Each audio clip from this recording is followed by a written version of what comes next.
நாங்கள் எங்கள் அண்ணன் ஃபேமிலி எல்லாருமே இன்னைக்கு மதியம் கடைசி உழவு பொருள் தான் போயிருந்தோம். மூவி செம்மையாக இருந்தது. அப்படியே பார்த்துட்டு நேராக வீட்டுக்கு எல்லாருமே வந்தாச்சு. வந்ததுமே நான் நேராக கிச்சனில் போய் சாப்பாடு தான் வச்சேன். 2 பானையிலுமே வச்சாச்சு, அண்ணன் எல்லாருமே வந்ததுனால. அப்படியே காலையில் வச்சு நண்டு கிரேவி, மீன் குழம்பு ரெண்டுமே இருக்கா, அதை அப்படியே ஹீட் பண்ணிட்டு கொஞ்சம் மீன் இருந்தது, அதையும் பொரிச்சாச்சு.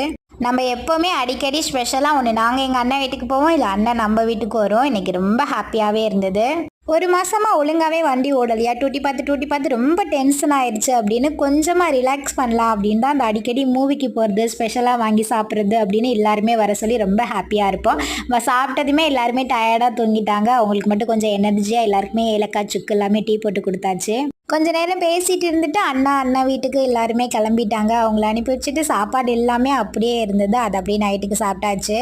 இன்னைக்கு என்னன்னு தெரியல, எல்லாமே திடீர்னு முடிவெடுக்கிற மாதிரி செல்வா திடீர்னு வெளியில போலான்னு சொல்லிட்டான். அப்படியே நம்மளும் கிளம்பியாச்சு. எங்கேன்னு நாளைக்கு சொல்றேன். கோகிலவாணி, பிரணிதா, சன்விகா எல்லாருக்குமே இனிய பிறந்தநாள் நல்வாழ்த்துக்கள்.